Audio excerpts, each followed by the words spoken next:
भाई मेरे श्याम लगो सन।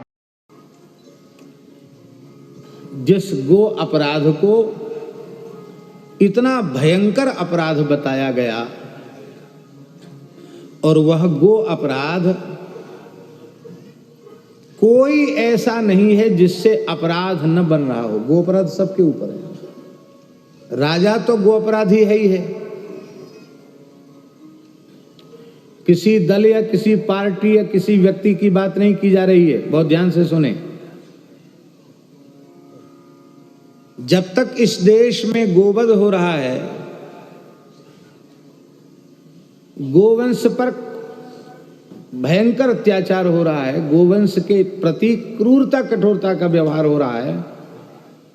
आज के अखबार में था, कुत्ते पर कठोरता करेंगे तो इतने हजार का जुर्माना, बिल्ली पर कठोरता करेंगे तो इतने लाख का जुर्माना, सजा तक। लेकिन गाय पर कठोरता करने वाले के ऊपर कोई जुर्माना, कोई सजा नहीं। उसके बारे में कोई उल्लेख नहीं था, अखबार में नहीं था।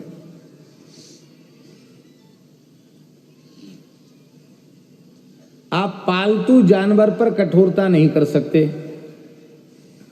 ये तो कानून बन गया। लेकिन गाय जो जगतधात्री, जगत पालिका, जगन माता है, उस पर अत्याचार न हो इसका कोई कठोर कानून देश में नहीं है।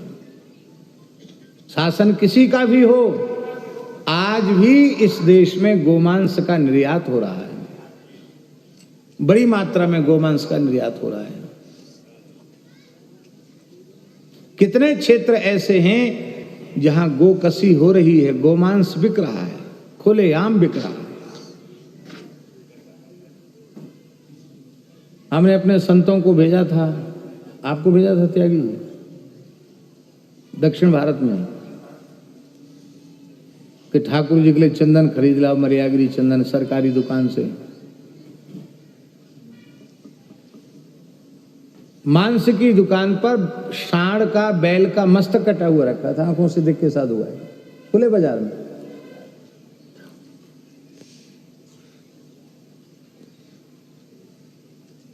दुख की बात है।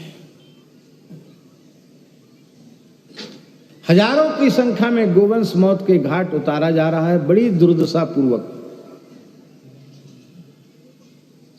और उस वातावरण में हम जी रहे हैं, उसी वायुमंडल में हम श्वास प्रश्वास ले रहे हैं। गोवंश पर किए गए अत्याचार के परमाणु, गो हत्या के परमाणु पूरे वायुमंडल में व्याप्त हैं, और वो हम सब के श्वास प्रश्वास के माध्यम से भीतर जा रहे हैं। हम सब भी उस पाप से संक्रमित हो रहे हैं, इसलिए हम सबकी बुद्धि भी मलिन हो रही है। राजा प्रजा सब सहभागी।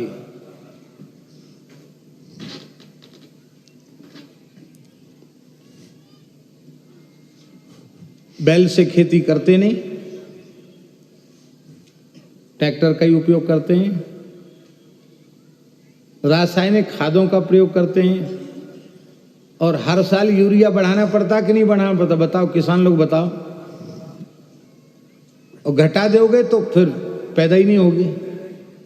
एक दिन ऐसा आएगा कि सारी धरती ऊसर बंजर हो जाएगी, एक अन्न का कण धरती से पैदा नहीं होगा। क्या खाओगे, कैसे जियोगे? अभी भी समय है देशी गोवंश के गोबर गोमूत्र का अपने खेतों में प्रयोग करके आप अपनी धरती की रक्षा कर सकते हैं। इस देश में किसान को धरती पुत्र कहा जाता है। वैसे तो हम सभी पृथिव्याः पुत्रः, हम सब पृथ्वी के पुत्र हैं, धरती पुत्र तो सब हैं, इसी धरती में तो पैदा हुए।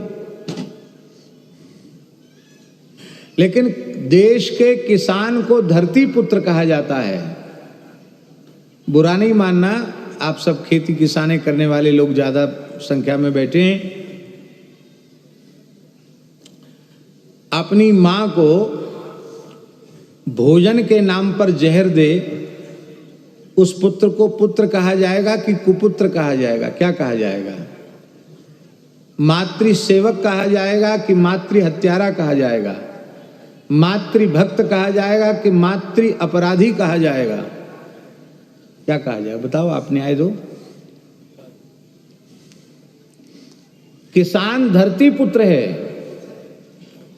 पर वह किसान ही कीट, रासायनिक खाद विष है, विष, और वो धरती माता को, जिसको मां कहता उसी को जहर दे रहा है। और उसका दुष्परिणाम, मुगल काल में किसानों ने आत्महत्या नहीं की, अंग्रेजी शासन में भी किसानों ने आत्महत्या नहीं की, स्वतंत्र भारत में किसान आत्महत्या करने के लिए आज भी मजबूर हो रहे हैं। यह है धरती माता के अपमान का दुष्परिणाम। कोई सरकार आ जाए देश में, किसान की गरीबी दूर नहीं होगी। किसान की गरीबी दूर हो सकती है केवल वेद लक्षणा भारतीय देसी गौ माता की कृपा से। जिस किसान के आंगन से, खेत खलिहान से गाय गई है, किसान आदर पूर्वक उसी खेत खलिहान में गाय को ले आवे और गो आधारित प्राचीन पद्धति से कृषि करने लग जाए, स्वयं भी स्वस्थ, परिवार भी स्वस्थ हो जाएगा।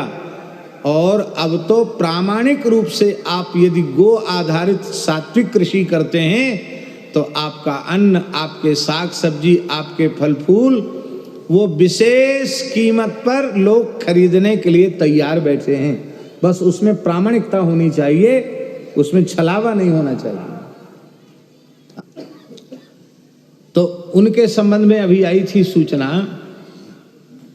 कि उस क्षेत्र के लोगों ने निश्चय किया और ये कहा कि जो व्यक्ति इस अनुशासन को तोड़ेगा, कीटनाशक का या रासायनिक खाद का प्रयोग करेगा, उसका हम लोग सामूहिक बहिष्कार कर देंगे, उसका माल कोई खरीदेगा नहीं और जुर्माना उसको अलग देना पड़ेगा।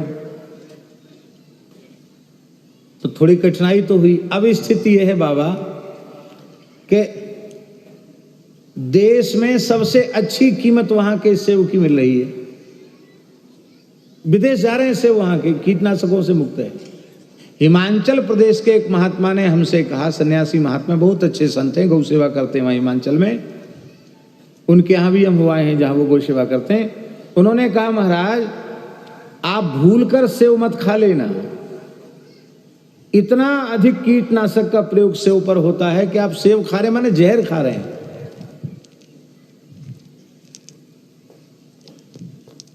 कीड़े से बचाने के लिए। और जो बिना कीटनाशक के प्रयोग के लोग सेब उगा रहे हैं, दुनिया में चिगनी चौगनी कीमत में सेब बिक रहा उनका, वो पूरे क्षेत्र के किसान समृद्ध हो गए। केवल गाय के गोबर और गोमूत्र के वैज्ञानिक पद्धति से किए गए प्रयोग के द्वारा वो सब के सब समृद्ध हो गए। गाय के तिरस्कार से किसान दरिद्र हुआ है और गौ माता की कृपा से ही किसान समृद्ध होगा। इस बात को स्वीकार कर लो।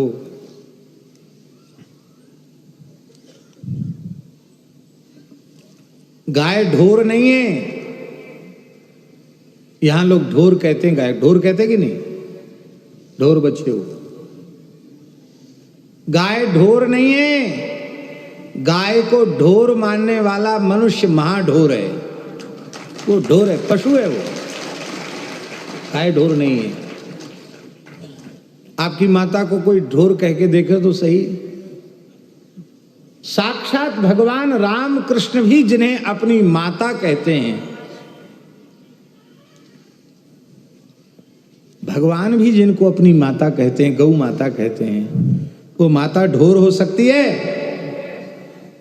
उस माता को ढोर कहने वाले ढोर हैं। ये हम अपने मन से नहीं कह रहे हैं। गोतंत्र नामक ग्रंथ में भगवान शिव ने पार्वती जी से कहा है, गाय पशु के आकार में दिखने पर भी पशु नहीं है। गाय को पशु मानने वाला मनुष्य नरपशु है। माई मेरे श्याम